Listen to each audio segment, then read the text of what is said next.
Salam, hər birinizi xoş gördük. Bu videoda 11 may 2025 tarixində magistr üzrə keçirilmiş imtahanın suallarından, yəni 59-cu sualdan etibarən sualların izahını vermiş olacağım. 59-cu suala baxsaq, anaqramla bağlı bir sualdır.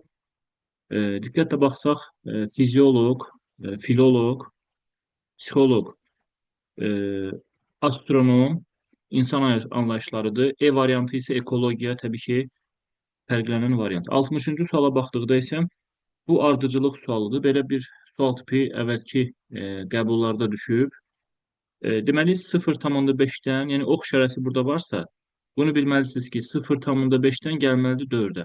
Burada düzdür, 4-ə vurmaya da oxşuyur, amma daha doğrusu 8-ə. 8-ə vurmaya da oxşuyur, amma təbii ki 8-ə vurmayıb burada. Biz burada görürük ki, 4-dən 11-ə gəlmək üçün 2-yə vurub üstünə 3 gələ bilərdi.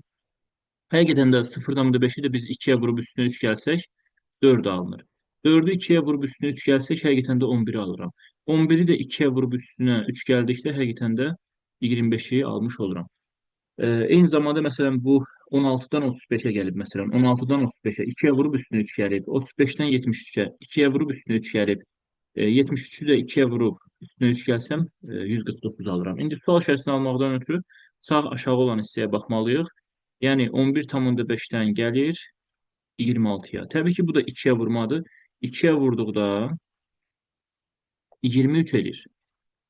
Onun da üstünə 3 gəlsəm, həqiqətən də cavabı alıram. Və burada da 26-nı 2-yə vurub üstünə 3 gəlməliyəm. 2-yə vurub üstünə 3 gəlsəm, 55 cavabını almış oluram. Və 55-i də biz götürüb 2-yə vurub üstünə 3 gəlsək, həqiqətən də 2-yə vurduqda 110, üstünə də 3 gəldikdə 113 cavabını alırıq bu hissədə. Təbii ki, sual içərisinin yerinə 55. Növbəti sualımız ardıcıllıqla bağlı sualdır. Burada biz artmaları görə bilərdik rahat. Yəni 7-dən 3-ə vurub, burada 5-i 2-yə vurub, burada belə çıxır ki, 7-ni 1-ə vurub 7 alıb. Və burada biz digər yanaşmaya baxsaq, burada da həmçinin görsənir. 63-ü elə bil ki, 5-ə vurduqda. Və burada bundan əvvəlkilərə baxsaq, yəni ikili ardıcıllıq var burada. Həm 1 çıxır burada, sonra burada 2 çıxır, burada 3 çıxır. Yəni 1 çıxır, sonra 1-ə vurur, 2 çıxır, sonra yenə 2-yə vurur, 3 çıxır, 3-ə vurur. Bu dəfə nə çıxmalıdır? 4 çıxmalıdır, 17 almalıyam və sonra 4 çıxıb nə etməlidir? 4-ə vurmalıdır. Həqiqətən də 17-ni mən 4-ə vursam 68, yenə də 5 çıxıram. 68-dən 5 çıxdım 63, 63-ü də 5-ə vurdum, həqiqətən 315 alıram. Növbəti sualımız, bu da sadə bir sualdır. Deməli, burada biz diqqətlə baxsaq, biz bu çevrəni almalıyıq da. Çevrəni almaq üçün sual içərisinin yerinə hansı hissə çatışmır? Biz bu çevrənin tam, yəni dairəni tamamlasaq, belə bir hissə bizə lazımdır, ağ olan hissələr. Təbii ki, balaca bir üçbucaq, bunlar ümumiyyətlə uyğun deyil. Bu təbii ki, bu da uyğun deyil. Bu yarım aval da ümumiyyətlə düzgün deyil. Buradakı yarım aval lazımdır bizə. Təbii ki, ən uyğun variant təbii ki, burada E variantı olmuş olur. Yəni siz bu üçbucağı başlıcağı fıradıb bura yerləşdirəcəksiniz. Bu fiquru isə saat əqrəbi əksinə 90 dərəcə fıradıb yerləşdirərsiniz bura. Növbəti sualımız fiqur cədvəlləri ilə bağlı sualdır. Burada hər sətirdə bir dənəsi, yəni təkrarlanır hər dəfə. Məsələn, bu sətirdə dairə birinci yerdədir. Bu sətirdə dairə ikinci yerdədir. Biz tək-tək baxırıq. Bu sətirdə belə çıxır ki, dairə üçüncü yerdə olmalıdır. Yəni bizim cavabımızda dairə olmalıdır. Deməli, bu D ilə E variantı getmiş olur. Məsələn, biz indi nəyə baxa bilərik? Hər sətirdə X var, məsələn. X-ə baxaq, belə nazik xəttir. Burada ikinci yerdədir. Bu sətirdə üçüncü yerdədir. Deməli, bu sətirdə birinci yerdə olmalıdır. Görürük. Həqiqətən var. Bundan sonra başqa, məsələn, biz yəni X olmamalıdır. Düzdür, sual içərisinin yerində X ola bilməzlər. Çünki X artıq burada var. Deməli, bu variant da gedir, bu variant da gedir. Və biz bu müsbət işarəsi var burada, balaca qalın. Bu birinci sətirdə buradadır, həmin o hissə görürük. Bu sətirdə buradadır.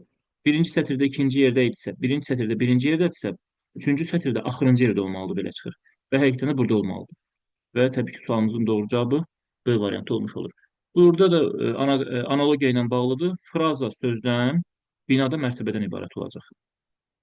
Digərlərində yəni uyğunluq yoxdur. Növbəti sualımız burada operatordur, qeyri-aşkar operatora aiddir. Sadəcə siz burada operatorun, yəni dairənin işini tapmalısınız. Yəni nə iş görür? Bir çıxa da bilər, bölmək əməliyyatı da ola bilər. Biz əslində qalsa biz burada baxsaq, e, biz bu 15 ilə 3-ə baxdıqda, 12 ilə 3-ə baxdıqda əslində qalsa görsənir ki, burada bölmə işarəsi, yəni bölmə əməliyyatı olmalıdır. Həqiqətən biri 1-ə böləndə 1 edir bu mötərizənin içi. Bu biri də götürüb bu 1-ə böldükdə 1 edir. Yəni burada dairənin işi bölmədir, yəni. Bölmə əməliyyatı aparırıq. Yəni bölmə işarəsi sadəcə. Burada da həmçinin. 4-ü 2-yə böldüm. Mötərizəni 2 almamışam. 4-ü də böldüm 2-yə. Buradakı mötərizəni 2 almışdım. 4-ü də 2-yə böldüm, 2 alıram. 15-i götürüb 3-ə böldüm. Mötərizəni 5 alıram mı? Bu da bölmə işarəsidir. Mötərizənin içi 5-dirsə, bu 10-u götürüb bölürəm, bu 5-ə. Yəni bizim mötərizənin içi 5-dir. 2-ni alıram. Eyni zamanda buradadır. 12-ni 3-ə böldüm. Mötərizənin içini 4 alıram. Bu mötərizə 4-dürsə, 8-i də bölürəm buna 4-ə. 2-ni alıram. Və cavabımız 6-nı 2-yə bölürəm 3. Bu mötərizə bizdə 3 eləyəcək. 9-u da götürüb bölürəm buradakı 3-ə və 3-ü almış olurum. Növbəti sualımız mətn təhlili ilə bağlı sualdır. Deməli, burada bu sualda diqqət etirsək, deyir ki, agentlik gün ərzində turistlərin şəhərdəki 7 muzeyə ekskursiyasını təşkil edir. Yəni agentlik 1, 2, 3, 4. Deməli, neçə dənə var burada? 3, 4, 5, 6, 7 dənə, düzdür? 7 dənə deməli muzeydir və bunların ekskursiyası təşkil olunur. Tamam, bu sualın həllinə baxaq. Adi bir xırda bir cədvəl qurub bu sualı rahatlıqla həll edə bilərik. Yəni sadə mətn təhlili idi. Bu qəbulda ümumiyyətlə çətin təhlil yox idi demək olar. Hamısı asan təhlillərdir. Yenə əsas hissə abstraktda idi. Məsələlər və abstraktlar. Abstrakt tipli məsələlərdə idi çətinlik. Mətn təhlillərində o qədər də çətinlik yox idi. Həm də az idi nisbətən. Deməli biz bu suala baxdıqda 7 dənə muzey adı varsa burada, o zaman biz kəsişməni götürürük. Muzey adlarını aşağıda yazırıq. Muzey adları olsun aşağıda. Məsələn, hərflər verilib. F. Bir də yuxarıda nəyə yazacağım? Nə ilə nəyin kəsişməsi? F gediləcək ilk 3 muzeydən biri olmalı. Deməli, burada sayı söhbəti var. Birinci muzeyə hansı, yəni birinci hansı muzeyə gediblər, ikinci hansı muzeyə gediblər, belə. Yəni üçüncü hansı muzeyə gediblər, yəni belədir. Yəni rəqəmləndə ona görə biz özümüzdən bura birinci, ikinci muzey, üçüncü muzey hara gediblərsə, ondan onun kəsişməsi götürəcəm. 4, 5, 6 və 7. 7 dənə muzey var. Bu formada götürə bilərik. Burada adları yazacağım, muzeylərin adlarını. Bu da G hərfidir. G. Sonra HL. H. Sonra L. Sonra MP. MP. Bir de T qaldı. T'ni də buraya yerləşdirərik. Vəssalam. Bundan sonra biz cədvəlimiz hazırdır. Bunları da ayıraq. Ondan sonra başlayaq sualın həllinə.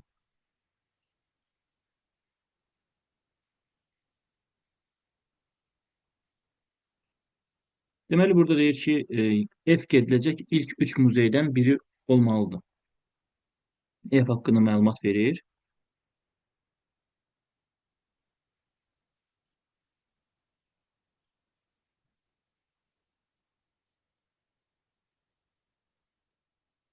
F gediləcək ilk 3 muzeydən biri olmalıdırsa, F ya birinci muzey, yəni birinci dəfə gediblər bu muzeyə, birinci muzeyə F-ə gediblər, ya ikinci, ya da üçüncü yerdə olmalı, belə çıxır.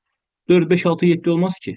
F-lə 4-ün, 5-in, 6-nın, 7-nin kəsişməsini minus götürdüm. Bu cümləyə qayıtmayacağım. G-yə H-dan dərhal sonra gedilməlidir. Baxın, cümləni diqqətlə oxumaq lazımdır. Yəni GH ardıcıllığını biz götürməliyik. G-yə H-dan dərhal sonra gedilməlidir. G-yə H-dan, H-dən dərhal sonra. H-dan dərhal sonra G.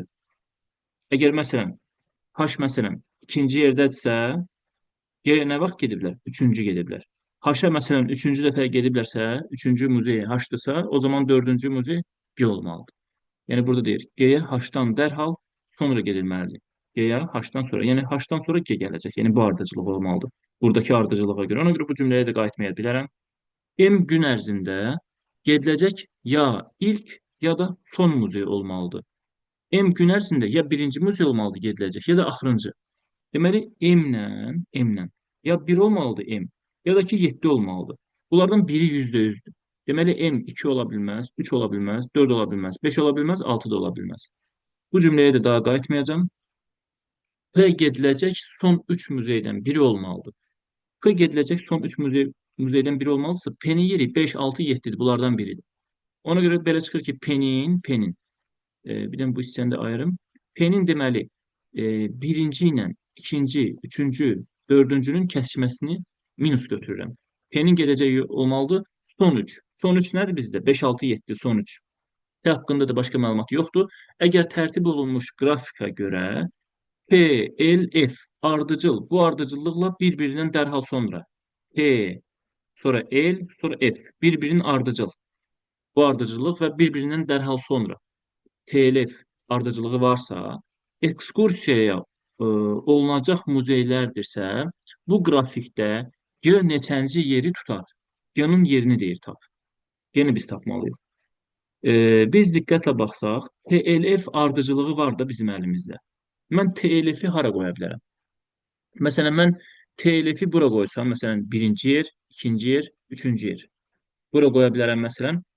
O zaman mən TLF-i bura qoysam tutaq ki, bizdə o zaman F də var axı. F-in yeri biz bilirik. F-in yeri olmalıdır üçüncü yer. Ən pis halda. Yəni birinci yerdə ola bilərdi, ikinci yerdə, üçüncü yer. Amma bizə artıq TLF ardıcılığını verib. Yəni T-yə gedirlər, sonra dalıca L-ə gedirlər, sonra dalıca F-ə gedirlər. F də bilirəm ki, artıq TL, yəni F-dən əvvəl L var, L-dən də əvvəl T var. Belə çıxır ki, mən F-i 3-ə qoymalıyam məcbur. TLF ardıcılığına görə. Ona görə biz nə edə bilərik? F o zaman olsun üçüncü yerdə, L olsun ikinci yerdə. O zaman P nə vaxt olar? T də birinci olacaq. Başqa bir yerə qoya bilmərik bunu. Sağa tərəf sürüşdürsək, F düşməlidir dördüncü yerə. O da alınmır. Ona görə bu formada yerləşdirəndən sonra plusların sətirlərini minusluyuram hamısını. Daha digərlərinə aid ola bilməz. Plusun sütunlarını və sətirlərini minusluyuruq. Bunun da həmçin. Bu da hazır. Və bizdə bir şərt də var idi. M-in də qiyməti tapıldı artıq. M hara düşdü? 7-yə düşdü. Artıq sütunları da minusluyuruq. Və bizdə bir şərt vardı ki, HG. Yəni, H-ın dalıca dərhal sonra nə olmalıdır? G gəlməlidir. Yaxşı, biz H-la G-ni hara qoya bilərik? Baxırıq vəziyyətə. H-ın yeri burada 3 dənə yerdə boşdur. P-nin də ya 5-ci olmalıdır, ya da 6-cı olmalıdır. Amma HG bir-birinin ardınca gəlməlidir. Bunu dəqiq bilirik. Mən tutaq ki, H-ı əgər H-ı qoysam 5-ci yerə, H-ı. Yəni bunun iki alternatif var. Ya H-ı qoyacam 5-ci yerə, Y düşəcək 6-ya. Yəni H-ı götürüb 6-ya qoya bilmərəm. Düzdür? Çünki H-ın dalıca G gəlməlidir. Götürüb H-ı bura qoya bilərik 6-cı yerə. Y düşəcək 7-yə. Axı 7 bizdə M-dir. H-ı deməli qoymalıyam ya 5-ci yerə, o zaman G 6 olacaq. H-ı ya da qoymalıyam 4-cü yerə, o zaman G olacaq 5-ci yerdə. Mən götürüb bu H-ı 5-ci yerə qoya bilmərəm. Çünki mən H-ı əgər 5-ci yerə qoysam, Y düşəcək 6-cı yerə, P üçün yer qalmayacaq. P çünki ya 5 ya 6 olmalıdır. Bunlardan biri olmalıdır. Belə çıxır ki, mən H-ı 5-ə qoya bilmədim. Y olacaq 6, P-nin yeri dolu. P bir yerdə olmalıdır da. Ona görə biz nə deməliyik? H-ı qoymalıyıq 4-ə, Y-ni qoymalıyıq onun dalıca 5-ə. O zaman P-yə düşür 6, qutardı getdi. Bizdən də G-ni soruşur. G bizdə olacaq 5-ci. Yəni cavabımız burada D variantı. Növbəti sualımız mühakimə tipli sualdır. Yəni burada 1970-ci və sadə bir şey idi. 1970-1990-cı illərdə ərzində yer kürəsində 200 milyon hektar meşə örtüyü itirilmiş. Səhralıqların sahəsi təxminən 120 milyon hektar artmış, 180 milyard ton əkinə yararlı torpaq qatı məhv edilmişdir. Bununla yanaşı, dünya əhalisinin sayı bu müddət ərzində 1,6 milyard nəfər artmışdır. Demoqrafların hesablamalarına görə 2030-cu ildə əhalinin sayı 10 milyard nəfərə çatacaqdır. Bu tendensiya aşağıdakı nəticələrdən hansına səbəb ola bilməz deyir. Hansına ola bilməz? Ola bilər, yox, ola bilməz hansına. Bunu tapmalıyıq. Münaqişələrin, müharibələrin artmasına səbəb ola bilər. Dünyanın fiziki xəritəsinin dəyişməsinə səbəb ola bilər. Bioloji növ müxtəlif əlbəttə ki, azalmasına səbəb ola bilər. Artması olsa artıq onu götürəcəkdik. Atmosferin qorucu ozon qatının qalınlaşmasına xeyr. Ozon qatının qalınlaşması mümkün deyil bu tendensiyada. Ona görə təbii ki, D variantı olacaq bizdə. Atmosferdə qazların normal nisbətin pozulması, bəli, bu ola bilər, amma ola bilməzi bizə soruşur. Ona görə D variantı təbii ki, sualımızın doğru cavabı. Yəni müsbət bir şey deyir burada D variantında, amma mənfi bir şey olmalıdır. 68-ci sualda isə biz diqqətlə baxsaq, sağa doğru güzgü əksidir. Görürsünüz, burada biz dönmənin olmamağını da hardan görə bilərik? Burada dairə sağ aşağıdadır, burada sol aşağıdadır. Belə çıxır ki, sağa doğru güzgü əksi var. Biz də bu fiquru sağa doğru güzgü əksini versək, təbii ki, sualımızın doğru variantı A variantı olmuş olur. Növbəti sualımız kubla bağlı bir sualdır. Bu da rahat sual idi. Açılışla bağlı idi. Onun bağlı forması, qapalı formasını istəyirdi bizdən. Deməli, bu suala baxdıqda kublarla bağlı. Bunu aşağıını təmizləyək. Deməli, bu kublarla bağlı bir suala baxdıqda görürük ki, ümumiyyətlə burada açılışı tapmaq üçün biz nə edə bilərik burada? Daha asan yəni, tapmağımız üçün. Yəni, açılışa uyğun olanı tapmalıyıq, uyğun olanı. Biz diqqətlə baxsaq, bu kvadrat var. Bu üçbucaq kimi baxsaq buna, ya da buna bucaq kimi baxsaq, elə bir şey, üçbucağın elə arxa tərəfində kvadrat var burada. Burada isə üçbucağın sağında kvadrat var. Bu getdi. Sonra biz nəyə baxa bilərik burada? Məsələn, biz baxa bilərik, məsələn, burada kvadratla. Aşırmanı da edə bilərsiniz. Məsələn, bunu aşırda da bilərik sağa doğru. Yəni, variantları baxaq görək hansı alınır, hansı alınmır deyə. Məsələn, biz gəlin aşırda da bilərik bunları. Aşırtsaq tutaq ki, sağa doğru. Bir vayd aşırdıram. Bunu sağa doğru aşırdanda bu formada alınır fiqurumuz. Sağa doğru aşırdanda. Bunu bir dənə də aşırdıram sağa. Bunu bir dənə də sağa doğru aşırtsam bu formada olacaq. Sonra bir dənə də aşırdıram sağa. Bunu bir dənə də aşırdıram sağa və bu formada olacaq. Tamam, bunu aşırtdım. İndi biz burada vəziyyətə baxaq görək alınır yoxsa yox. Məsələn, hansı variantı biz götürə bilərik? Məsələn, aşağını düzü aşırtmalıyıq.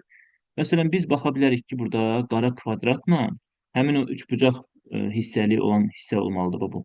Görürsünüz, kvadrat elə bir şey, bu üçbucağın arxa tərəfində kvadrat var. Burada isə üçbucaq elə bir şey üz-üzə baxır kvadratla. Yəni onun təpə nöqtəsidir, belə deyək.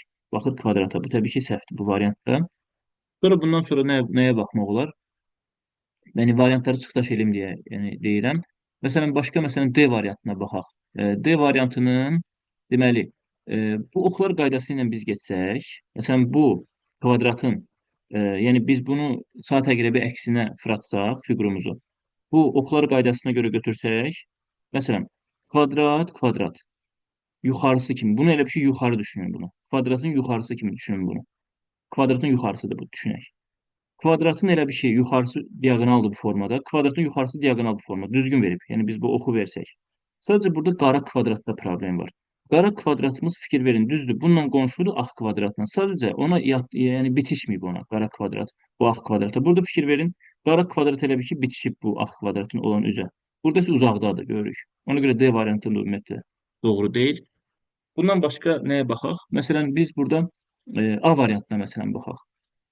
A variantında məsələn bunu görmək üçün düzdür biz bunu aşırda da bilərik. Bu qara kvadrat olan, balaca kvadrat olan üzü istəyirsiniz aşıraq bunu. Sağa doğru aşırdanda bu artıq tərsinə dönür də bu formada dönməlidir. Bunu sağa doğru aşırtsaq, gəlib bura düşür. Bunu bir dənə də sağa doğru aşırtsaq, deməli düz yanına düşür. Bu üzü aşırdırım sağa doğru da, yəni tərsinə. Düz gəlib yanına düşəcək. Və bunu bir daha da aşırtsam bu formada bu qara hissə düşəcək sol aşağı hissəyə. Gəlib düz düşəcək bura. Və biz artıq ümumi vəziyyətə baxsaq, deməli, biz belə də edə bilərik də.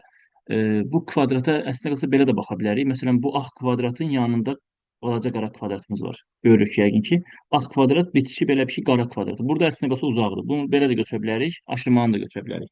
Və burada biz görürük ki, qara kvadrat ağ kvadratdan elə buradakı vəziyyətə görə. Buradakı vəziyyətə görə A variantı çıxır avtomatik. Təbii ki, qara kvadrat ağ kvadratın yanında olmaz. Və yaxud aşırmanı da bu formada götürə bilərsiniz, həll edə bilərsiniz. Və yaxud biz bunu belə də edə bilərik, məsələn, açılışlarda. Bu hissəni götürüb buradan kəsib və buradakı üzü. Buradan kəsib olduğu kimi bura fırlatmadan bura qoya bilərik. Yəni problem yoxdur. Bu formada da qoyandan sonra biz bu üzü bu yana aşırdarıq məsələn. Bu sola doğru indi aşırdanda, tərsinə aşırdanda. Bu qara düşəcək sol aşağıya tərəf. Bunu isə sola doğru aşırdanda olduğu kimi elə sola doğru fırlanacaq. Yəni Təbii ki, bu formada olacaq. Bu açılış, yəni tam açılış formasıdır. Yəni istənilən yanaşmaları biz bu şəkildən götürə bilərik. Və elə bu açılışı etdikdən sonra elə məsələn B variantına baxa bilərik rahat. Oxlar qaydasına görə biz götürsək, məsələn nə görə bilirik burada? Bu arada bu da qara kvadratımız görürük burada. Burada da qara kvadrat var. Məsələn biz burada görürük ki, qara kvadrat burada sol yuxarıdadır. Bax bu üzü görürük ki, yəqin ki, sol yuxarıda qara kvadratımız var bax burada. Eyni zamanda B variantının sol yuxarısına baxırıq yəqin ki, kvadratımız var burada. Sol yuxarıdadır. Biz əgər kuba sağ tərəfdən baxanda sol yuxarısı qara kvadrat. Burada da sol yuxarısı qara kvadrat. Biz buradan əgər yol çıxsaq, ox qaydası ilə getsək, ok qaydasına gedəndə düz kvadrata doğru gedirik bu üzdən. Bu üzdən yol çıxsaq, düz qara kvadrata tərəf getdik, düzdür, alınır, yanaşma doğrudur və oxun soluna baxın indi. Oxun soluna baxdıqda bu ikinci oxu qarşılayan diaqonaldır. Bu indi oxu biz nə etməliyik? Sola döndərməliyik. Bunun sola dönməsi budur, düzdür? Yəni ox bizdə belə idi. Bunu sola tərəf döndərsəm belə bir vəziyyət yaranır və oxu diaqonal qarşılayır. İndi biz o diaqonalın düzlüyünü də biz bu yolla, bu üsulla təyin edə bilirik. Bu diaqonal onu qarşılayanda siz bu oxun sağ aşağısını görməlisiniz. Yəni biz bu oxa əgər düz baxsaq, o oxun sağ aşağısı bura düşür. Görürsüz? Yəni başlanğıc hardan? Yəni bu əgər bu formada yol gedibsə, bu ox belədirsə, başlanğıc hardandır? Yəni bu oxa görə başlanğıc sağ aşağıdan sol yuxarıya doğru. Bu oxun da başlanğıcına baxın. Sağ aşağı bu artıq bu oxun sağ aşağısı buradır. Sol yuxarısına doğru gedir. Təbii ki, yanaşma doğru olmuş olur. Növbəti sualımız rebusla bağlı, yəni fiqura ədəd əlaqələri ilə bağlı bir sualdır. Burada təbii ki, yanaşmanı belə görmək olardı. 3-ü 3-ə vuranda 9 eləyir. Elə bir ki, 9 alınır. Amma buradakı 3 artırdı. Biz də bilirik ki, bu 9-u digər 3-ə də vurub təzədən 3-ə böldükdə bu 9-u ala bilərik. Belə çıxır ki, nəticə nədir? Kənarları bir-birinə vurub 3-ə böləcəm sadəcə. Yəni 3 vur, 3 vur, 3 bölünsün 3. Eyni zamanda burada da 7 vur, 15 vur, 6 bölünsün 3. Bu da olacaq 210. Təbii ki, sualımızın doğru cavabı 12 vurulsun 4 vurulsun 9. Bunu da bölməliyəm 3-ə. Bu 3-dən bu 9 ixtisar getsə 3 dəfə. 3 vur 4, 12. 12-ni də 12-yə vursam 144 cavabını almış oluram. Növbəti sualımız e, analogiya ilə bağlı sualdır. Bu da teleskop cihazın bir növüdür. Bax, cihazın bir növü teleskopdur. Harda istifadə olunur? Astronomiyada. Ədviyyatın bir növü istiotdur. Həmin istiot harda istifadə olunur? Bura yazılmalıdır. Kulinariyada. Təbii ki, variantlarla baxsaz, hamısı ümumiyyətlə uyğun gəlmir. Əczaçılıq da təbii ki, dərmanlar da orada. Kulinariya təbii ki, ən uyğun variant. 72-ci sual da bizə saha ilə bağlı sualdır. Bu, səhv eləmirəmsə, təkrar sualdır. Deməli, bu suala biz baxsaq, şəkildə ABCD düzbucaqlısı bərabər ölçülü kvadratlardan təşkil olunur. A-dan B-yə qədər məsafə bizdə verilib. AB bərabər 22. Yəni buradan buraya kimi məsafə 22-dir. Biz xanalara baxsaq 1, 2, 3, 4, 5, 6, 7, 8, 9, 10, 11. 11 dənə xana varsa, belə çıxır ki, hər xana nə qədər düşür hər xanaya? 2 düşür hər xanaya belə çıxır. Və biz ümumi götürsək hər xana 2-dirsə, bir dənə kvadratın sahəsi bizdə 4-dür, bilirsiniz. 1 olsaydı bir kvadratın sahəsi 1 olardı. Əgər 2 olduğuna görə hər bir kvadratın sahəsi 4 olmuş olur. Yaxınlaşdırdığım sualı bir-bir həll edək. Məsələn, biz bu fərq yoxdur. İstənilən yollardan istənincə rahatsa həll edə bilərsiniz. Bunu 2 ilə bölsək, bura 0-dan 5 edir. Biz istəyirsiniz bunları kvadratlara da bölə bilərik, fərqi yoxdur. Məsələn, bu 1 eləyir, bu da 1 eləyir. Bunu da 2 ilə bölsək kvadrat kimi. Bir, daha doğrusu 1 yox. Bir dəqiqə. Biz hər bir xananı 2 götürdüyümüzə görə, hər xana 2 daxı bizə. Bir kvadratın sahəsi 4 eləyirdi. Bu da kvadratın yarısı olduğuna görə bu 2 olacaq artıq. Bu 4, bu da 4, bu da 4, bu da 4. Düşürəm biraz aşağı və bu arada biz diqqət yetirsək, sağ tərəf sol tərəfə bərabərdir. Sadəcə bu 2 dənə hissə çıxmaq şərti ilə. Yəni siz bu sağ tərəfi tapıb 2-yə vurarsınız, üstünə də axırda bu 2 dənə kvadratı gələ bilərsiniz. İndi gəldik bu hissəyə, burada qalmışdıq. Bunun da sahəsi, bu balaca yarım üçbucağın sahəsini 2 götürə bilərəm. Və biz bunu üçbucaq kimi ayırsaq, artıq üçbucaq görsənir. Üçbucaq bu tərəfi 2 dənə xana deyil, həmin 2 dənə xanaya biz 4 veririk. Bu xana isə bizdə 3 dənə xana olduğuna görə digər tərəfi, buna da 6 veririk. 6-nı da bu 4-ə vursam 24. Bunu da 2-yə bölməliyəm, 12 oldu bu üçbucağın sahəsi. Sonra gəldim, biz bu üçbucağa baxsaq, bu üçbucaq da eyni boydadır. Bir tərəfi 2-dir, yəni 4 olacaq bir tərəfi, digəri də 3 xana, yəni 6 olacaq. Eyni zamanda bu da olur 12. Bunu biz 3 yerə bölsək, hər biri 4 edir. Sonra bu balaca üçbucağa baxsaq, bu balaca üçbucağın bir tərəfi 1, yəni 2 sayılır. Digər tərəfi 3 olduğuna görə 6 sayılır. 6-nı da siz 2-yə vurub 2-yə bölsəz, bunun sayısını 6 tapmış olursunuz. Və eyni zamanda bu üçbucaq da bizdə həmin o üçbucaq boydadır, fikir versək. Bir tərəfi 2-dir, digər tərəfi 6-dır. Bunun da sayısı 6 olur. Gəlin biz bunları birinci toplayaq, axırda bunu da həll edərik. Yəni bunları biz toplasaq, 2, bu da 8, 10 elədi. Bu da 8, 18, bu da 12, 30, bu da 2, 32, bu da 12, 44, bu da 6, 50, bu da 12, 62, bu da 6, 68. Hələ üstə nəsə gəlməliyəm. Bax bu hissə, bu balaca boynuz kimi bir şey var. Bax, bunu tapmalıyıq. Yuxarının hissəni silirəm indi. İndi o hissənin tapılması qaydasına baxaq. Biz bu hissəni çərçivəyə alsaq, o balaca buynuz kimi bir şey. Məsələn, istəyirsiniz bunu biz belə də edə bilərik. Məsələn, trapesiya kimi də çərçivəyə ala bilərik. İstəyirsiniz bunu düzbucaqlı formatında, yəni düzbucağının içinə də sala bilərik, hesab edə bilərik. Yəni problem yoxdur. Biz bunu tapmada bu rəngli hissəyə baxmırıq heç bir şeyə. Biz bu hissəni tapmaq üçün düzbucağının sahəsinə baxsaq 6-dır, digəri 4-dür. 24. Bu düzbucağının sahəsidir. 24-dən çıxacam nəyi? Bu ağ hissəni görürük yəqin ki, bu artıqları. Bu buynuzdur, nədir? Bundan əlavə şey bizdə bu üçbucaqdır. Bir də buradakı böyük üçbucaq var, balaca üçbucaq var, belə bir şey. Qara da içində daxil olmaqla təbii ki. Bu iki dənə hissənin sahəsini tapıb toplayıb çıxacam 24-dən, yerdə qalır bu rəngli hissə. Birinci biz bu hissənin sahəsinə baxsaq, bu üçbucağın sahəsi. Bir tərəfi 4-dür, digər tərəfi 6 sayılır. 4 vur 6 bölü 2, təbii ki 12 edir. 24-dən 12 çıxmalıyam. Əlavə olaraq bir dənə də şey çıxmalıyam. Bax bu hissəni. Bu üçbucağın da sahəsini çıxmalıyam. Bax bu üçbucağı görürük yəqin. Bir tərəfi 2 dənə xana 4 sayılır. Digər tərəfi yenə 2 xana 4 sayılır. 4-ü 4-ə vurub 2-yə bölsəm 8 alıram. Yəni biz 24-dən 12 çıxılsın da 8. Yəni 24-dən çıxmalıyıq 20. Yəni 4. Belə çıxır ki, balaca hissənin sahəsi 4 edir. Üstə gəldə, yəni bu bayaqdan hesabladıq, bu hissənin hamısını hesabladıq, 68 eləmişdi. Balaca boynuzu da tapdıq, 4 elədi və 72 oldu bu hissənin sahəsi. Yəni sağ tərəfi 72 tapdıq. Tamam. Gəldik şimdi biz nəyə? Biz əgər sağ tərəfi 72 tapmışıqsa, bax bu hissədən söhbət gedir. Bu iki dənə xanaya dəyməmişik hələ. Buraya kimi hamısını 72 tapmışıq. Belə çıxır ki, buradan bu yana da hamısı 72 edir, belə çıxır. Düzdür? 72-ni yəni 2-yə vururup 144 alırıq. 144-ün də üstünə hər bir xanada nə oldu bizim hər bir xananın sahəsi? 4, bu da 4. Yəni 8-də gəlirəm 144-ün üstünə. Yəni 152 sualımızın cavabını almış oluruq. Növbəti sualımız anaqramla bağlıdır yenə. Bu dəfəki anaqramlar asan idi həqiqətən də. Neptun, e, deməli, Yupiter, Saturn, Venera, bu da kosmos. Təbii ki, fərqlənən variant. Növbəti sualımız 74-cü sual.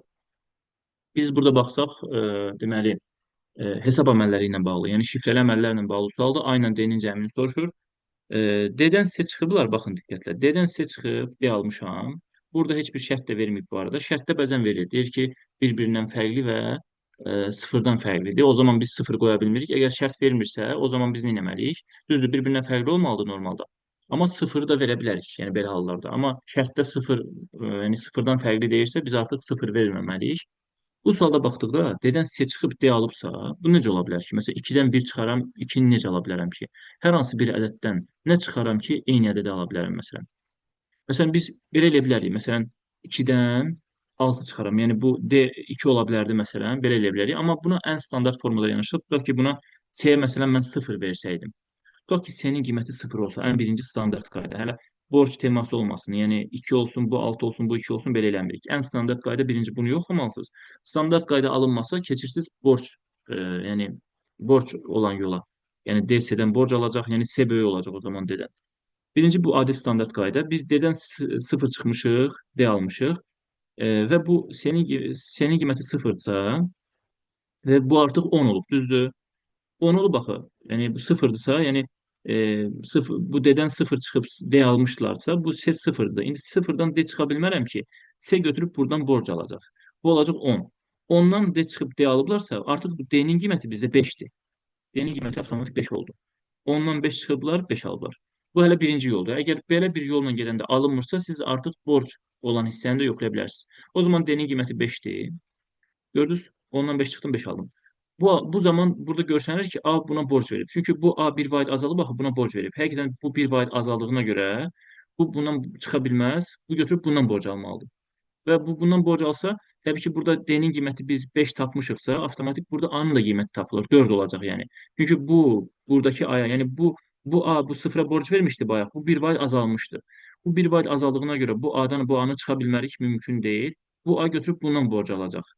Və bu bir vahid buna borc verə-verə 5 kimi düşübsə aşağı, A-nın qiyməti 4 yox, daha doğrusu 6 olmağı görsənir. Deməli, A-nın qiyməti oldu 6. 6 buna borc verib 5 olub düşüb aşağı. A-nın da qiyməti 6-dırsa, həqiqətən də ödəyəcək təbii ki. Yəni bu 6 buna borc vermişdi, bu olmuşdu 5. Bu 5'ten de 6 çıkabilmirdim.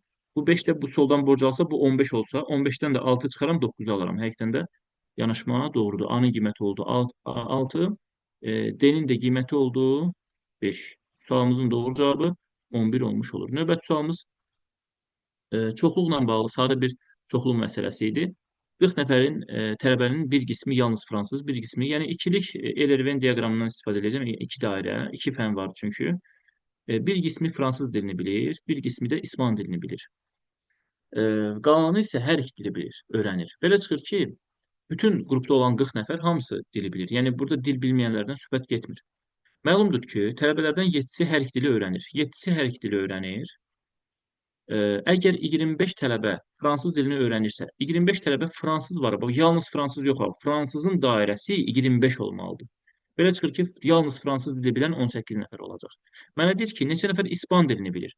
Mənim də qrupumda ümumi 40 nəfər olduğuna görə 18-in üstünə 7 gəlirəm, eləyir 25. Düzdürmü? Deməli, yalnız ispan bilən 15 nəfər olur. Əgər bizdən soruşsaydı ki, yalnız ispan dili bilən neçə nəfər olardı, bu 15-i bura çaşdırmaq üçün atıb. İndi bizdən ispan dilini bilənləri soruşursa, ispan dilinin dairəsi bax buradadır bizdə. 7 ilə 15-in cəmi, yəni 22. Növbəti suala baxıram, 76-cı sual. Bu da şəkil analizi ilə bağlı sualdır. Yəni bu şəkli bu şəkillə birləşdirir, bərabərdir bu şəkillə sual içərisi. Buna da biz təbii ki, variantlar arasındakı fərqli olan hissə ilə baxa bilərik. Yəni fərqli olan e, yanaşmalarla. Məsələn, biz nə edə bilərik burada? A ilə B variantı arasında fərqli olan hissəyə baxaq məsələn. A ilə B variantı arasındakı fərqli hissəyə baxaq. Görək hansıdır burada fərqli hissə? Demək, burada fərqli hissə bu nöqtəni də boş yerə vermir, bilirsiniz. Bu nöqtəyə nəzərən siz burada təxmini gözlə yara bilməlisiniz ki, nə harda yerləşir. Məsələn, bunun burasında belə bir xətt var. Görürük yəqin ki. Ya bunu qırmızı ilə gedirim, görsənsin. Ya da yaşıl. Buradakı xətti yəqin ki, görürük. Qeyd olunub. Nöqtənin biraz sağındadır. Nöqtənin biraz sağında həmin hissə yoxdur. İndi burada baxıram. Nöqtənin sağında həmin hissə yoxdur. Üstə gələk. Nöqtənin sağında həmin hissə var. Bərabərdir indi. Nöqtənin sağında həmin hissə varsa, sual içərisində həmin hissə olmamalıdır. Olmamalıdır axı. A getdi. Digər variantları da yoxlaya bilərsiniz. Hansında varsa onları çıxarsınız. Digər variantlarda təbii ki, yox. Gəldik məsələn B ilə D-nin arasında olan fərqə baxaq. B ilə D variantı arasındakı fərq belə nöqtənin biraz yanında olan hissədir. Bax, bunu görürsünüzmü? Bu var burada. Burada isə həmin hissə yoxdur. Nöqtənin yaxınlığında həmin hissə burada var. Burada təbii ki, yoxdur. Bərabərdir. Nöqtənin yanında həmin hissə varsa, sual içərisində olmamalıdır həmin hissə. Olmamalıdır axı, bu getdi. Digər variantlara da baxa bilərsiniz. Digər variantlarda yenə yoxdur. İndi gəlin B ilə C variantı arasındakı olan fərqli hissəyə baxaq. Məsələn, B ilə C variantı arasındakı fərqli hissə bizdə deməli, bu nöqtənin, məsələn, yaxınlığına baxın. Yaxınlığında yoxdursa, o zaman uzaqlara baxın. Uzaqlara baxanda görürük ki, bunlar arasındakı fərqli hissə nədir bizdə? Nöqtənin elə bir ki, bir balaca yuxarı sağında. Bax, bu hissədə görürük ki, burada heç nə yoxdur, amma buradakı nöqtənin burasında həmin hissə var, balaca bir hissə. Baxıram indi. Yəni gözləyəri siz görməlisiniz ki, harda yerləşir həmin bu hissə. Nöqtənin biraz yuxarı, biraz sağında, eyni məsafədə olmalıdır. Görürsünüz, həmin məsafə buradadır bizdə. Görürük ki, yəqin ki. Burada var, burada təbii ki, olmamalıdır. Bərabərdir. Nöqtənin burasında həmin hissə yoxdur. Fikir verin, belə bir şey yoxdur. Eyni bir şey lazımdır axı bizə, yoxdur elə bir şey. Deməli, bu olmalıdır bizim cavabımızda. C variantı getdi. Fikir verin, E variantında da həmin hissə var təbii ki. İndi gəlin biz E ilə B variantı arasında olan fərqli hissəyə baxırıq. E ilə B variantı arasında. E ilə B variantı arasındakı fərqli hissəyə baxsaq, elə nöqtənin bir balaca sağında belə bir xəttin olmamağıdır burada. Burada isə nöqtənin bir balaca sağında belə bir xətt verib bizə. Görürük ki, yəqin ki, burada da baxırıq həmin yerə. Nöqtənin bir balaca sağında xətt yoxdur. Üstə gələk. Nöqtənin bir balaca sağında həmin xətti görürük ki, yəqin ki, burada var həmin xətt. Bərabərdir. Nöqtənin bir balaca sağında həmin xətt yoxdursa, sual içərisində həmin xətt olmalıdır. Nöqtənin bir balaca sağında həmin xətt olmalıdırsa, deməli cavab E yox, təbii ki, B variantı olmuş olur. Növbəti sualımız 77. Belə sual tiplərində yenə təbii ki, biz ədədlərin, rəqəmlərin cəmini yoxlamalıyıq. 23, 16, 30, 55 kimi də yoxlaya bilərsiniz və yaxud siz bunları bu alınmayanda təbii ki, tək-tək toplayarsınız rəqəmləri. Məsələn, bu 5-dir, bu 7-dir, bu 10-dur, bu da 3-dür. Bunların hamısını biz toplasaq, 25 olduğunu görürük. Buranı toplasaq, bu 12-dir, bu 5-dir, bu 4'tü, bu da 4'tü. Bunların da hamısını biz toplasaq yenə 25 olduğunu görürük. Təbii ki, biz bunları 5, 3, 4, 2, 1, 7, 3'də toplasaq 25 olacaq və bunu toplayanda 6, 5, 9, 5, 9, 14, bu da 6, 20 edir. Təbii ki, sual içərisində rəqəm cəmi 5 olan hissə lazımdır. Rəqəm cəmi 5 olan hissə də bizdə A variantı olmuş olur. Növbəti sualımız deməli 78-ci sualda arıçı yarmarkaya tam doldurulmuş 4, 15, 25, 40, 100 və 150 litrlik qablarda ümumi həcmi 536 litr olan 11 qab bal gətirir. Fikir versək, arıçı yarmarkaya tam doldurulmuş. Bax, bu qablar olmalıdır. 1, 2, 3, 4, 5, 6 dənə. Yəni hərəsindən bir dənə qab olmağı %100'dür. Çünki həmin qablar var bizdə 6 dənə. Deməli biz bu sualda nə edirik? Sol tərəfi təmizləyim. Deməli biz burada birinci ilkin olaraq bizə verilən qabları tam doldurmalıyıq, hazır eləməliyik. Yerdə qalanını isə axtarıb tapmalıyıq. Görəsən necə olacaq?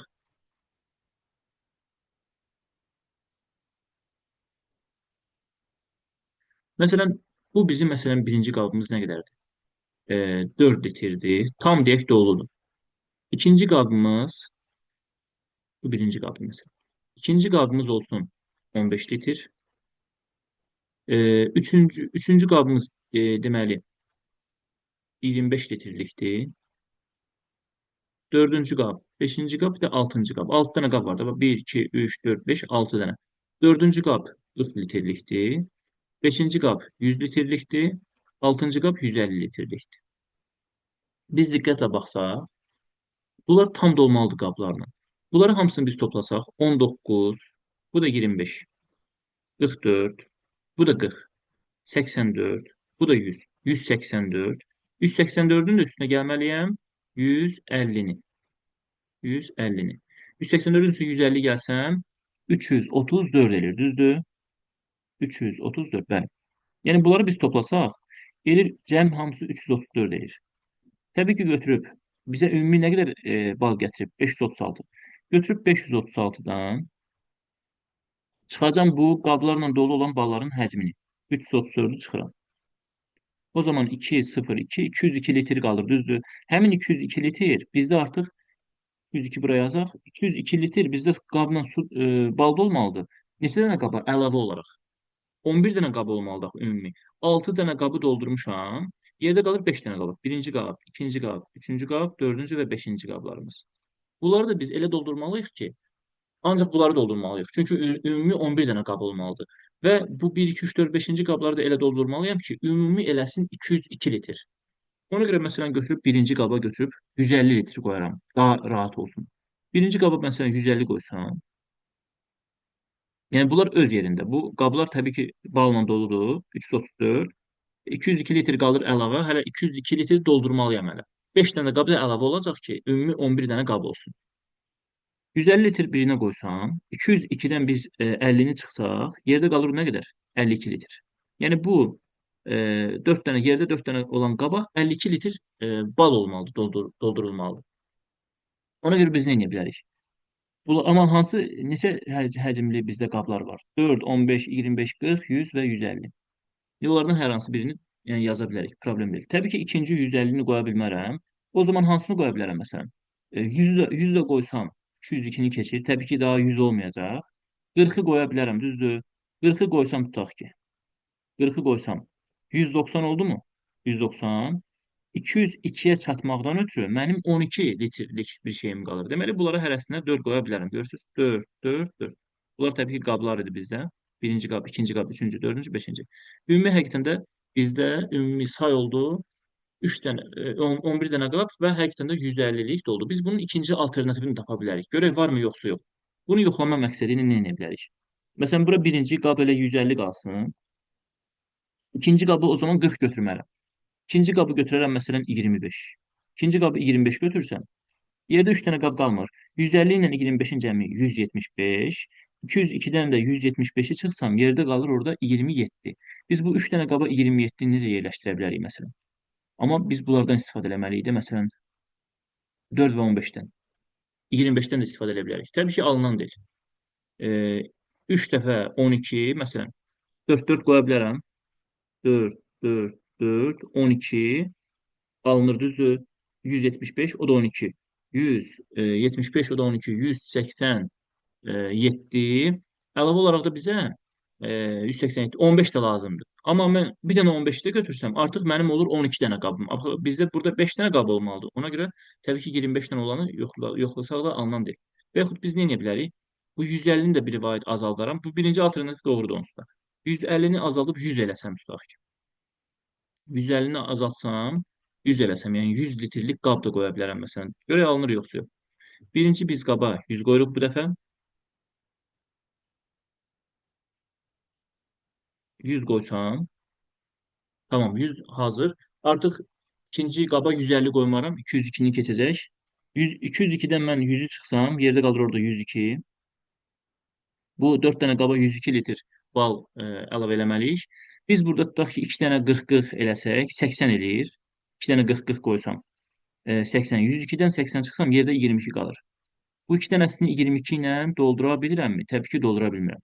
Yaxşı, onda bir dənə 40 qoysam bəs. Və istəsəz necə edə bilərik? 102, yəni qalıbsa, biz 102-ni necə doldura bilərik? Məsələn, 2 dənə 40 qoysaq bəs. 2 dənə 40 qoyanda 80 alınmadı, düzdür? Yaxşı, bir dənə 40 qoysaq, bir dənə 100, bir dənə 40. Tamam. 102-dən çıxırıq 40-ı, qalır orada 62. 3 dənə qalıb biz 62 litrlik, belə deyək, ballarını doldurmalıyıq, yəni ümumi. İndi bunu necə edə bilərik? 62 olsun deyə. 3 dəfə 45 də olsa olan deyil. Məcburuq 25 qoyaq bir dənə. Bir dənə 25 qoyduq. O zaman 62-dən 25 çıxıram. Qalır orada 37, düzdür? 37 qalır. İndi bu iki dənə qaba 37 qoymalıyam, düzdür? Biri 25 olsa, biri 12 olmalıdır, alınmır. Biri 15 olsa alınan deyil, 40 da qoysaq alınan deyil. Hər formatda yoxlasınız alınan deyil. Təbii ki, bunun bir dənə alternatifi tapırıq məsələn. Keçdik indi nəyə? Keçirik və bunları silirik artıq. Bizim bir dənə alternativimiz hazırdır onsuz da. 11 dənə qab dolub onsuz da balla. Yəni şərt deyil əslində qalsa bunu tapmağa. Bir dənəsini tapsaz bir dənə alternativi variantları çıxdaş da edə bilərsiniz. Yəni ona qədər də qorxusu yox. Keçdik suallarımıza. Məsələn burada biz burada baxsaq, deyir ki 4 və ümumi bizim 11 dənə qabımız yoxdur. Məsələn 1, 2, 3, 4 dənə 4 litrlik var. 4 dənə 4 litrlik var. 2 dənə 150 ümumidir. Ümumidən söhbət gedir. 2 dənə 150 litrlik qabımız var. Sonra 40 litrlik 2 dənə varımızı görürsünüz. 2 dənə 150 litrlik var. 2 dənə 150-lik. 2 dənə 150-lik. 2 dənə 40 litrlik var.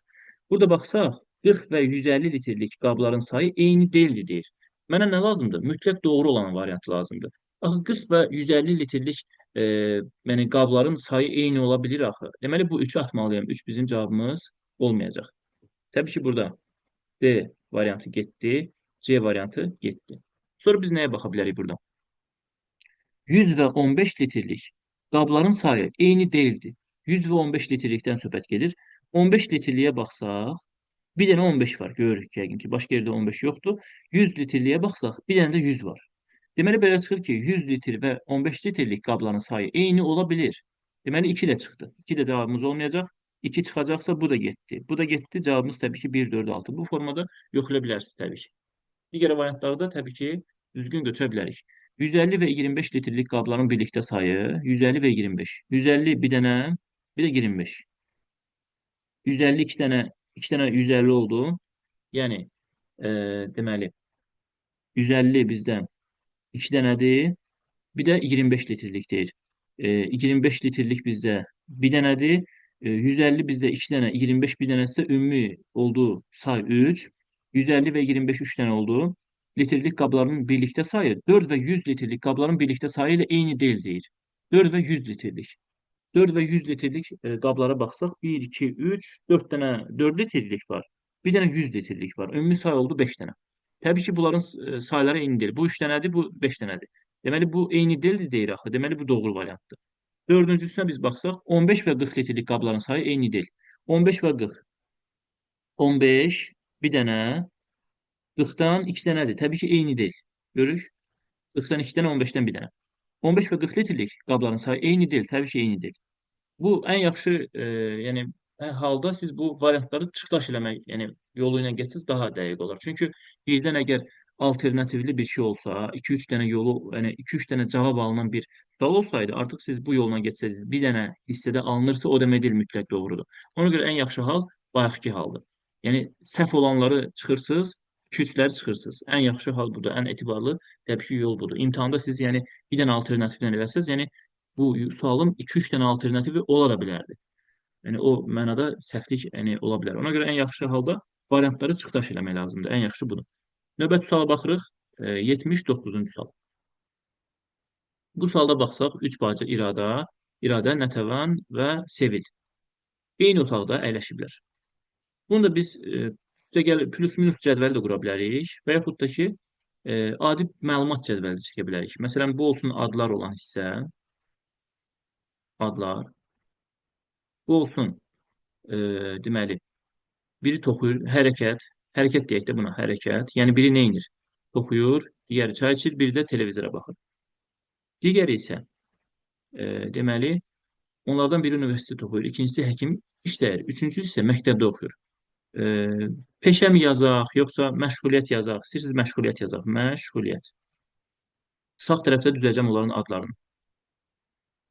Və təbii ki, nə iş görürsə, nə hərəkət edir və nə ilə məşğulsa onları yazacağım. Bu da adlardır.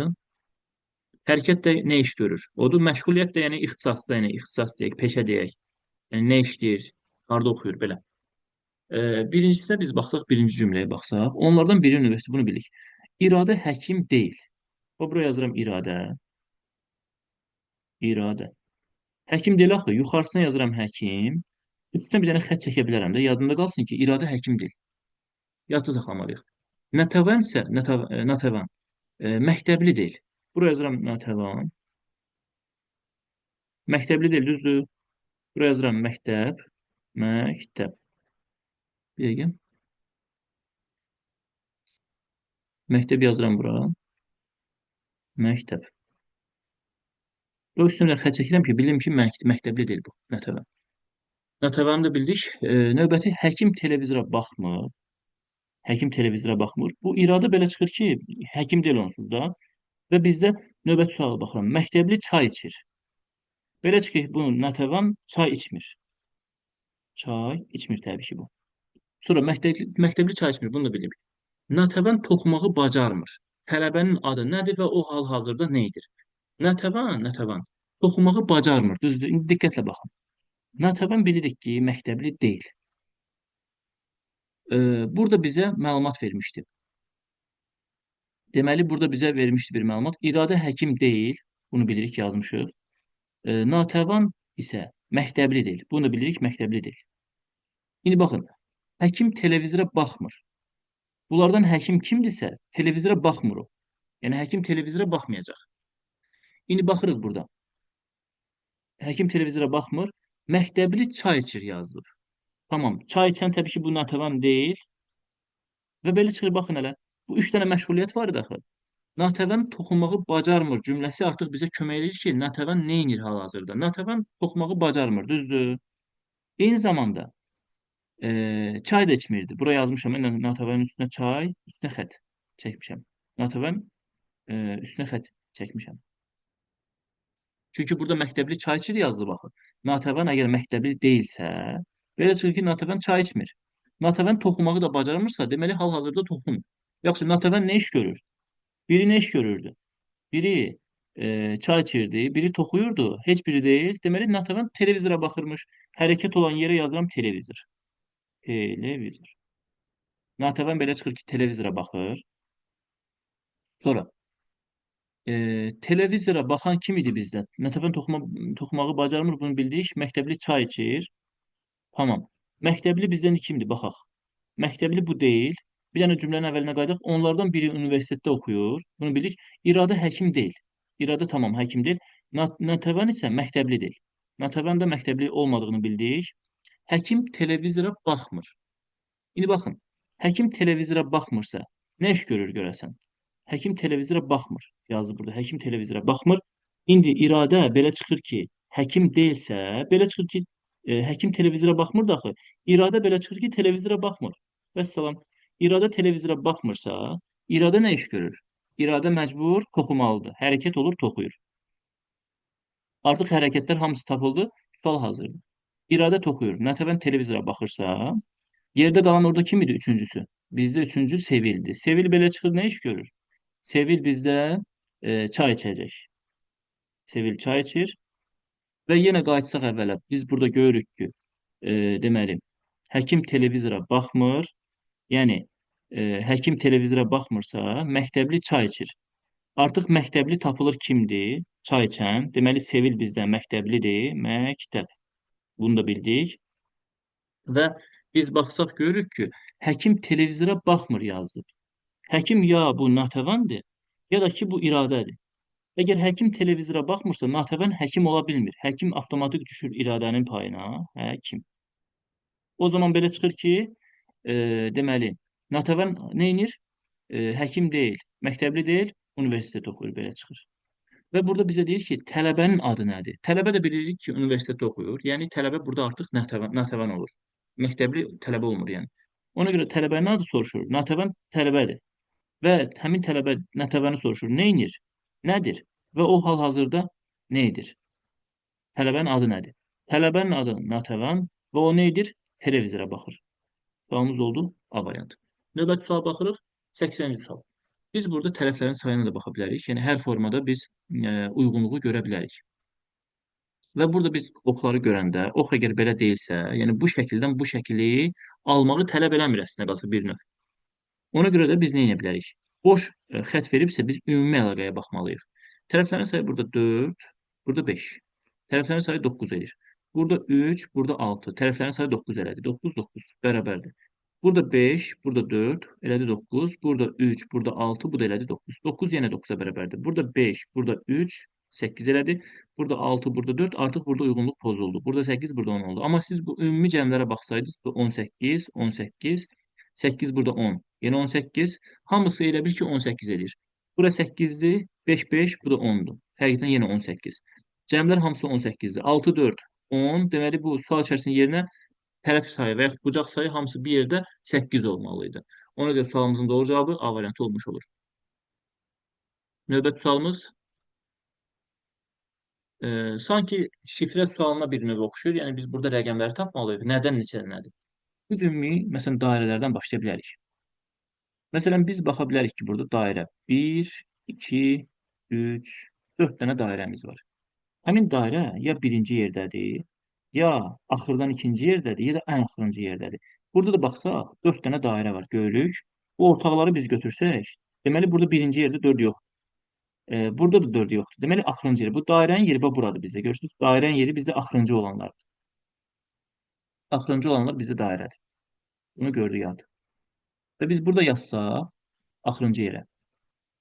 4 dənə dairə olduğuna görə ən axırıncı rəqəm bizdə 4 olmalıdır. Buna görə bu variant getdi, bu variant getdi. Sonra biz nəyə baxa bilərik? Məsələn, burada biz baxaq çəngəllərin sayına. Çəngəllər bizdə burada 1 dənə, 2 dənə, 3 dənə çəngəlimiz var. Düzdür burada? 2 dənə çəngəl var. 1, 2, 3. Burada 3 olanlar baxırıq. Həm burada var, həm burada, həm burada var. Burada çəngəllərin sayına baxsaq, 1 dənə, 2 dənə, 3 dənə, 4 dənə çəngəlimiz var. Burada 4 olan bu 3 dənə ortaqlardan biri burada var, 4 dənə görürsünüz. Deməli çəngəllərin sayı buradadır. Bu Ç hərfi yazın bura. Çəngəl olan yer bizdə burada olacaq. Üçüncü yerdə. Çəngəllərin sayı burada 3 dənədir. Bura yazacaq təbii ki çəngəl. Və çəngəllərin sayı bizdə üçüncü yerdədirsə, bir dənə çəngəl, 2 dənə çəngəl, 3 dənə, 4 dənə çəngəl. 4 dənə çəngəl varsa, deməli həmin çəngəllərin sayı üçüncü yerdə olmalıdır. Üçüncü yerdə 4 rəqəmi olmalıdır. Üçüncü yerdə 4 rəqəmi olmalıdırsa, 2 variant uyğun gəlir. D variantı getdi. Üçüncü yerdə 4 deyil. Bundan sonra biz nəyə baxa bilərik? Hər hansı fiqura baxa bilərsiniz. Məsələn, biz baxaq burada qaşıqların sayına. Qaşıqların sayına biz baxsaq, görərik ki, bunları istəyirsiniz silək, çaşdırmasın. Qaşıqların sayına baxanda, deməli, bir dənə qaşıq, iki dənə qaşıq, üç dənə qaşıq. Təbii ki, burada üç dənə qaşıq var. Üç dənə qaşıq. Burada neçə dənə qaşıq var? Gəlin biz buna baxaq indi. Burada qaşıqların sayı. Bir dənə qaşıq, iki dənə qaşıq, üç dənə qaşıq. Üç dənə qaşıq var. Burada da üç dənə qaşıq var. Ortaq üçləri biz götürməliyik. Ortaq üç bizdə ikincilərdir. Fikir versək, ikinci olan hissə bizdə ortaq üçdür. Bax, ikincilər. Deməli, qaşıq bizdə ikinci olan yerdir. Deməli, burada da qaşıqların sayı 1, 2, 3 dənə qaşığımız var. 3 dənə qaşıq varsa, ikinci yer nə olmalıdır? 3 olmalıdır. Düzdür, 3 dənə qaşığımız var. İkinci yer 3 olmalıdır. Həqiqətən də burada hər iki variant düz gəlir. Yenə yaxşı, başqa bir şeyə baxaq. Məsələn, biz burada baxa bilərik, məsələn, bu lampanın. Bu oldu, bu ikinci qaşıq oldu. Lampanın sayına baxaq. Bir dənə lampa, iki dənə lampa, üç dənə lampa, dörd dənə lampa. Dörd dənə lampa varsa, bu görəsən birinci yerə uyğun gəlir, yoxsa bu axırdan ikinci yerə uyğun gəlir? Burada lampalara baxaq. Bir dənə lampa, iki dənə lampa, üç dənə lampam var. Üç dənə lampa varsa, burada birinci yer bir dənə boş qalıb. Deməli, bu lampaların yeri birinci yerdir. Lampaların yeri birinci yerdir. Lampanın yeri birinci yerdirsə, bir dənə lampa, iki dənə lampa var. Deməli, lampaların sayı 2-dirsə, deməli, birinci rəqəm 2 olmalıdır. 2 ilə başlamalıdır. Təbii ki, burada cavab A variantı olmuş olur. Keçdik növbəti sualımıza. Burada rəqəmlərin hasili 6-ya bərabər olan 5 rəqəmli ədədlərdən ən kiçik. Burada demir ki, rəqəmləri fərqli. Heç bir şərt qoymur. Rəqəmlərin hasili 6-ya bərabər olmalı və 5 rəqəmli olmalıdır. Təbii ki, mən ən kiçiyi tapmalıyamsa, 1, 1, 1, 4, 4 dənə rəqəm. 5-ci rəqəm də 6 olmalıdır ki, rəqəmləri hasili 6 olsun. Təbii ki, ən balacası bu rəqəm olur. Birinci mərtəbə. Ən soldakı mərtəbələr bacardığımız qədər balaca eləməliyik. Bu ədədin sonuncu 2 rəqəminin cəmini müəyyən edin. Bu ədədin sonuncu 2 rəqəminin. Sonuncu 2 rəqəmi buradadır bizdə. Təbii ki, burada cəm oldu 7. Növbəti sualımız da analogiya ilə bağlı, yəni fiqur analogiyası ilə bağlıdır. Yəni ardıcıllıq təbii ki. Burada dairələrin sayı 0-dır. Burada bir dənə dairə var, burada 2 dənə dairə var, burada 3 dənə dairə var. Digərləri azalır get-gedə. Burada 4 dənə dairə olacaq. Digər fiqur bir dənə olmalıdır. Təbii ki, 4 dənə dairə olan variant C variantı. Növbəti sualımızda verilən sözlər arasındakı məntiqi əlaqəyə analoji olan variant seçin. İdxalla ixrac arasındakı olan əlaqə alqı ilə satqı təbii ki, əks mənalı hissə olmalıdır. Burada heç birində yoxdur. Alqı ilə satqı təbii ki, uyğun gələn variantdır burada.